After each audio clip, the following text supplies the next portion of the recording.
E aí pessoal, bora finalmente começar a destrinchar um pouco mais os tipos de liderança que existe por aí? Então vem comigo. Vamos lá, fazendo uma retrospectiva do que a gente falou até agora, desde que começou essa série aqui dos tipos de liderança, eu expliquei para vocês pela perspectiva científica, mais focada na administração científica, o que é liderança. Depois a gente veio falando da evolução do pensamento, das teorias da liderança. E agora a gente vai começar a falar de alguns tipos específicos de liderança. A gente vai tratar mais daqueles temas que foram desenvolvidos pelo Max Weber, um sociólogo alemão muito relevante no contexto da liderança. Como eu falei para vocês, a gente vai falar da liderança racional legal, da liderança carismática e da liderança cultural. Cada um possui suas características específicas. E nesse vídeo a gente vai falar sobre a liderança racional legal. Então, se o tema te interessa, já deixa o like aí, se inscreve no canal e ativa as notificações, porque direto a gente está soltando vídeos aí falando desses temas e com um amplo e robusto embasamento científico. Então vamos lá. O estilo de liderança racional legal, ele é teoricamente fácil de se exercer, mas difícil de se conquistar. É uma liderança difícil de se conquistar. Por quê? Normalmente, um líder racional legal, ele tem toda a sua autoridade baseada em leis. As pessoas seguem aquele líder porque ele foi constituído para isso. Ele é legalmente constituído, ele tem algum tipo de poder por trás dele. Por exemplo, você tem as polícias nas ruas que têm poder de polícia e elas têm autoridade para te, por exemplo, parar, para perguntar qual que é a sua documentação, onde você está indo, enfim. Ela tem um poder para te fazer isso. Você acaba seguindo a liderança de um policial em uma abordagem de uma blitz, por exemplo. Outro exemplo é na política, fácil de identificar, é o presidente da República. Aqui no Brasil, a gente tem um presidente eleito, ele recebe a posse de acordo com a maioria dos votos. O voto aqui é obrigatório, então se todo mundo vota e a maioria elege um presidente, você vai obedecer esse presidente e aquilo que ele vai desenvolver, é claro que ele tem ali as coisas que ele pode, as coisas que ele não pode fazer, ele tem que observar os outros poderes, né? O executivo tem que observar o legislativo e as questões do judiciário, mas é basicamente isso, você vai obedecer aquele presidente, porque ele é constituído. A gente tem uma Carta Magna, uma Constituição Federal nossa de 1988, que está lá bem explícito o que vai acontecer e quem vai governar o país de quanto em quanto tempo e como serão ocasionadas as sucessões, né? A gente sabe que de 4 em 4 anos tem eleições e pode ser reeleito o último presidente ou não. Enfim, aquele presidente empossado, ele tem toda a legislação embasada nele, então você acaba obedecendo. E um outro exemplo, mais especificamente no nosso contexto, é o contexto das organizações. A gente tem um chefe e a gente acaba seguindo a liderança desse chefe, porque ele possui ali o seu cargo, ele ocupa aquele cargo que, de acordo com os procedimentos da empresa, ele lidera aquela equipe. Então você acaba obedecendo ele por algumas razões. Por exemplo, eu obedeço ele, eu sigo a liderança dele porque ele é treinado e capacitado para isso. Ou, teoricamente, ele deveria ser, porque a gente tem outros tipos de liderança que seguem só aquele camarada que é referência. Mas isso é assunto para um outro vídeo. Já sabe, se vocês quiserem falar desse tipo de líder, né? Só mandar nos comentários. Você segue a liderança dele porque se você não seguir, o camarada pode simplesmente te mandar embora, né? É claro que o poder do líder é limitado. Um líder de uma organização não pode mandar você fazer uma coisa que é altamente perigosa e não tem os seus riscos controlados. Ele tem um poder limitado dentro daquilo que a sua função permite. E a todo momento o colaborador pode alegar que ele não pode seguir determinadas ordens por determinados motivos, né? Se você não seguir a liderança dele desde que esteja dentro do escopo da empresa, ele pode simplesmente te dar um balão, te dar uma advertência, te mandar embora, quem sabe. Então você acaba obedecendo ele porque ele tem uma série de mecanismos, vários deles inclusive punitivos, para te manter, vamos dizer assim, na linha, seguindo a liderança dele.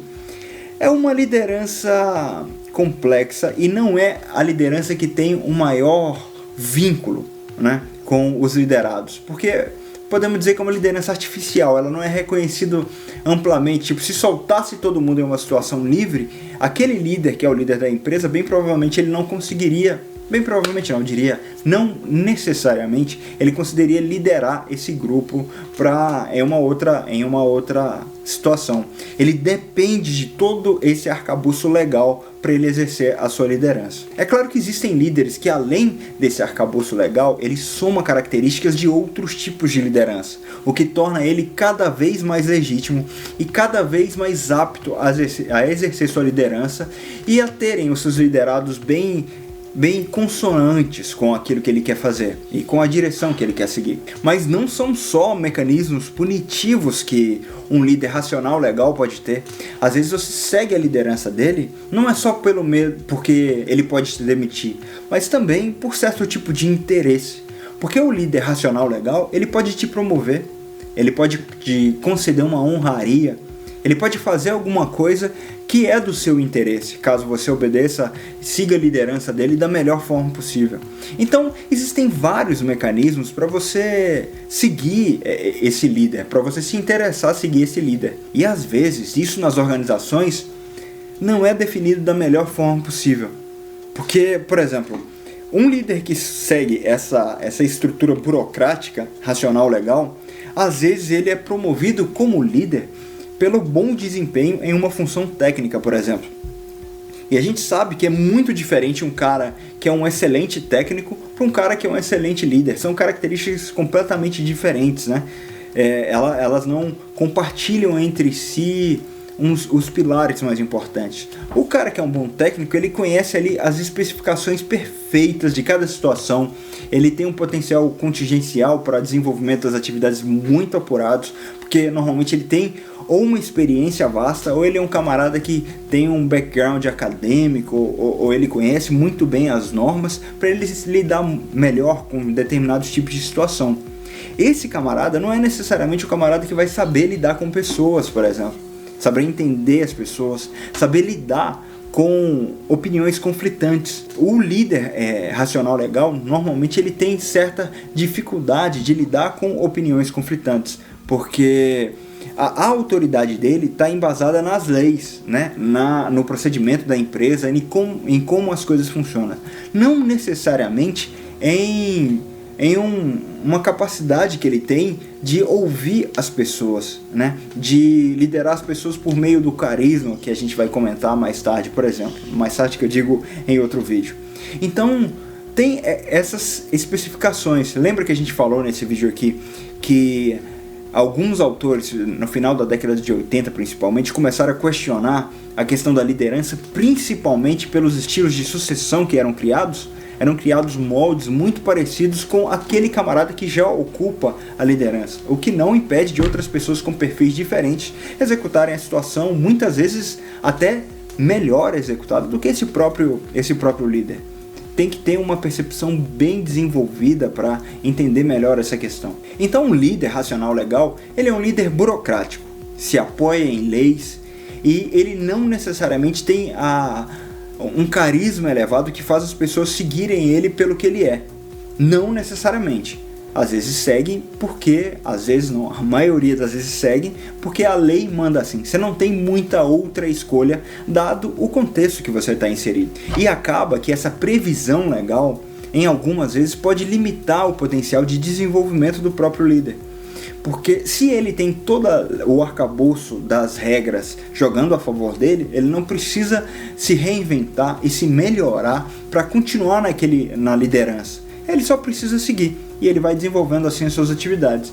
Então, e isso inclusive faz com que o laço dele entre as pessoas não seja muito forte, porque as pessoas podem simplesmente mudar de emprego, aí aquela liderança para ela não é mais nada. Ela pode simplesmente mudar de país, aquele presidente não significa mais nada para ela, ou enfim, ela pode simplesmente mudar, diferente de outros tipos de liderança que a pessoa segue com convicção, que o contexto pode mudar, os anos podem mudar, a empresa pode mudar, que a pessoa vai continuar seguindo aquela liderança, ou pelo menos acompanhando aquela pessoa como se fosse um exemplo, sabe?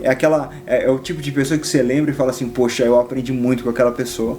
E esse tipo de liderança serão as lideranças que nós vamos discutir nos próximos vídeos. Então, se você se interessa por esse tema, não esquece de deixar o seu like no vídeo, comentar aqui pra mim e encaminhar para as pessoas que você entende que precisam desenvolver a sua liderança. Ou, quem sabe, criar um novo estilo de liderança. Às vezes é uma pessoa que tem esse estilo racional legal, mas ela tem uma capacidade humana bem limitada. Ela precisa ser carismática, ela precisa ter empatia para mover as pessoas através de outros laços, entende? Não apenas o racional legal, não apenas as regras, mas criar outros laços com essas pessoas. O que cria envolvimento verdadeiro e faz as pessoas seguirem, não simplesmente porque você pode pedir ou mandar elas fazerem, mas porque elas querem, elas acreditam no que você diz, entende? Então essa combinação de diferentes estilos é muito proveitosa para o líder. Por isso que é importante a gente fazer esse exercício que a gente veio